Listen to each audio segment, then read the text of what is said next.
시청자 여러분 안녕하십니까? 지방자치 중점 소식을 전하고 더 나은 지방자치의 방향을 제시하는 지방자치 1번지입니다. 제19회 한중일 지방정부 교류회의가 지난 28일 울산에서 열렸습니다. 오는 9월 1일까지 이어지는 이번 행사는 한중일 지방정부 간 상생을 목적으로 새로운 패러다임 제시를 통한 동북아 지방정부의 발전 방안 모색이라는 주제로 열리고 있습니다. 오늘 진행되는 본회의에서는 문정인 통일외교안보특보에 평화와 번영의 동북아, 지방정부가 견인해야 하라는 주제의 기조 강연과 김기현 울산시장 등 3국 대표의 주제 발표가 진행됩니다. 이어 9개 지방정부의 산업과 관광을 연계한 관광 융복합 사례, 생태도시 환경 조성과 지속가능한 발전 방안 모색 사례 등 사례 발표가 이어집니다. 한편 한중일 지방정부 교류회의는 3자 간 네트워크를 강화하고 실질적인 교류 협력 방안을 모색하고자 매년 3개국을 순회하며 열리고 있습니다. 농가에서 수확철을 맞아 절도 사건들이 빈번하게 발생하고 있는데요. 전북 완주군은 35곳에 4,200만 원을 들여 방범용 CCTV를 설치키로 했습니다. 박성훈 기자입니다. 전북 완주군이 수확철을 앞두고 농축산물 절도 예방을 위해 CCTV를 설치, 선제적 대응에 나섭니다. 군은 28일 마을에서 멀리 떨어져 있는 축사나 규모가 큰 농경지 등 절도 발생 위험이 큰 지역 주 출입로 35곳에 4,200만 원을 들여 반복용 CCTV를 설치한다고 밝혔습니다. CCTV는 이미 20개소에 설치했고 나머지 15개소 설치도 오는 10월까지 마무리할 계획입니다. 올해 읍면별로 35개소를 대상으로 진행하고 있고 이 CCTV 설치가 농가 범죄 예방에 도움이 많이 됐으면 좋겠고 앞으로 완주군에서는 농가에 많은 도움이 될 수 있도록 정책을 펴도록 하겠습니다. 박성일 완주군수는 CCTV 설치가 농축산물 절도 예방에 도움이 되길 바란다며 특히 농가에서 수확철 절도 사건이 벌어질 것을 많이 우려하고 있는데 그 불안감을 해소하는 데 일조했으면 한다고 말했습니다. KLN 박서훈입니다. 현재 고속열차에서 일반 열차로 환승하는 경우 30% 할인이 적용되는데 고속열차와 고속열차 간의 환승은 할인이 적용되지 않고 있는데요. 이에 익산시의회 김충영 의원은 이익만을 챙기는 이기적 행태라고 지적하고 나섰습니다. 홍재희 기자입니다. KTX와 SRT 고속열차에서 새마을호와 무궁호화 등 일반 열차로 환승하는 경우 적용되는 할인율을 고속열차에서 고속열차로 환승하는 경우에도 적용해야 한다는 주장이 나왔습니다. 고속열차 환승 할인은 KTX가 정차하지 않는 역으로 여행하는 고객에게 제공되는 할인 제도로 환승역에서 10에서 50분 이내에 출발하는 열차를 이용하는 경우 일반 열차 운임의 30%에 해당하는 운임을 할인해 줍니다. 고속철도 환승 이용 요금에 대해서도 국토교통부의 요금 기준을 일괄로 적용하는 것은 환승에 따른 불편과 시간 낭비에 대한 배려 없는 요금이라고 이것이야말로 고속철도를 이용하는 고객들의 편의는 방치하고 자신들의 이익만을 생각하는 이기적 행태라 하지 않을 수 없습니다. 또 KTX와 수서발 SRT 개통 이후 익산역 이용 개수가 30에서 40% 증가해 일일 평균 이용객이 2만을 넘어서고 있지만 고속철도 환승에 따른 요금 체계는 이를 따라가지 못하고 있습니다.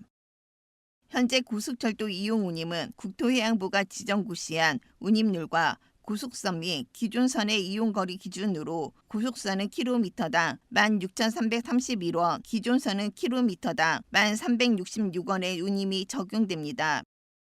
호남 지역에서 부산 등 영남 지역으로 고속열차를 이용해 이동할 경우 오송역에서 환승이 불가피한데 평일날 기준으로 익산에서 오송까지 14,000원, 오송에서 부산까지 42,200원 등 총 56,200원의 요금이 부과돼 환승 할인이 적용되지 않습니다.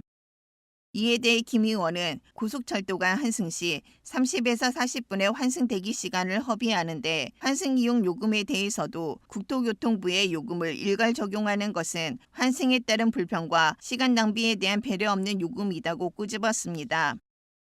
또 과거에는 지방과 수도권의 이동이 많았지만 앞으로 다원적 유동으로 호남에서 영남 간, 영호남 간 횡정 이동이 많을 것으로 예견돼 고속철도 이용 개수가 꾸준히 증가할 것으로 판단되므로 고속철도 환승 이용 체계 개선을 촉구했습니다.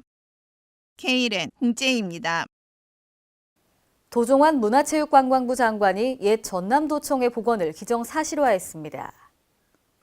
광주를 방문한 도 장관은 지난 28일 옛 전남도청에서 윤장현 광주시장 등이 참석한 가운데 전남도청 복원을 위한 범시도민대책위원회와 간담회를 개최했습니다. 이 자리에서 도 장관은 옛 전남도청의 경우 복원을 할 것인가 말 것인가 차원을 넘어 어떻게 복원할 것인지를 논의하는 시점에 와 있다고 말했습니다. 이어 건물에 따라 건축 연도 등의 차이는 있지만 6개 건물 전체가 대상이라고 분명히 밝혔습니다. 이날 대책위원들은 사적지 역사적 가치 훼손 반대와 즉각적인 복원 작업 착수 등 다양한 요구 조건을 제시했습니다. 한편 윤 시장은 도 장관에게 아시아 문화중심 도시 2.0 시대 선언을 실천하기 위해 7대 문화권 조성 사업 활성화 법적 근거 마련 등 현안 건의문을 전달했습니다. 대구광역시는 지난 28일 대구은행 대강당에서 시정공감 현장 소통 시장실을 열었는데요. 이 자리에서 권영진 대구시장은 자원봉사자들과 함께 미래에 대해 공감하고 소통하는 시간을 가졌습니다. 이번 현장 소통 시장실에서는 권 시장이 대구의 현안과 미래에 대한 고민을 담은 대구의 꿈과 도전이라는 주제로 강연을 실시했습니다. 강연 후에는 봉사자들과 자원봉사 도시 대구 발전을 위해 자유롭게 생각과 의견을 교환하고 소통하는 시간을 가졌습니다. 한편 현장 소통 시장실은 시민이 주인되는 대구를 만든다는 민선 6기 시정 철학을 실현하기 위해 권 시장이 현장의 의견을 직접 듣고 고충을 이해한 후 시민의 고충을 풀어주는 활력소 역할을 하고 있습니다.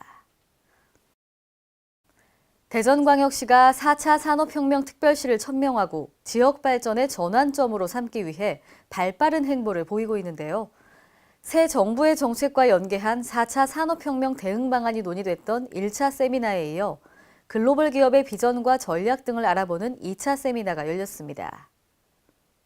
지난 28일 한국화학연구원에서 열린 제4차 산업혁명과 글로벌 기업의 비전과 전략, 그리고 우리의 대응 전략 세미나에서 글로벌 기업 전문가들이 대덕특구의 4차 산업혁명 대응 방안을 제시했습니다. 권선택 대전시장은 이 자리에서 최근 대전 내 4차 산업혁명 관련 신규 사업이 3건 정도 반영됐다며 내달 정부가 4차 산업혁명위원회를 구성한다고 하는데 시는 대덕특구의 목소리가 반영될 수 있도록 노력하고 있다고 강조했습니다.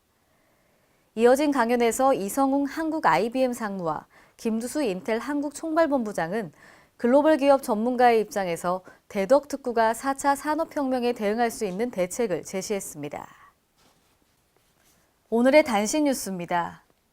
행정안전부는 법무부, 국민권익위원회와 함께 지난 28일 정부 서울청사에서 문재인 대통령 주재로 핵심 정책 토의를 개최했습니다. 이 자리에서 행정안전부는 전국이 골고루 잘 사는 자치분권과 균형발전, 안전사고 인명피해 감축으로 안전 선진국 진입을 핵심 정책으로 제시했습니다. 이를 위해 중앙의 권한을 지방에 획기적으로 이양하고 지방재정을 확충한다는 것과 지방의 자기결정권을 대폭 확대한다는 것을 중점 추진하겠다고 밝혔습니다. 교육부와 전국 시도교육감협의회는 지난 28일 제1회 교육자치정책협의회를 개최했습니다. 이번 협의회는 교육자치 강화 및 학교 자율화와 관련된 주요 안건들을 심의 의결하는 교육분야 협치의 상징기구인데요. 위원 구성에 있어서도 공동의장제를 채택하고 학교 현장에서 민관위원을 위촉해 교육정책에 대한 전문적 식견과 현장의 목소리가 균형감 있게 반영되도록 했습니다. 한편 본 협의회에 앞서 1인 1프로젝트 탐구와 알매 나무 활동 등 수업 혁신 성과뿐만 아니라 삼각산 고등학교 협동조합의 사례에 대한 설명을 듣는 시간을 가졌습니다. 이상으로 지방자치 1번지를 마칩니다. 시청해주신 여러분 고맙습니다.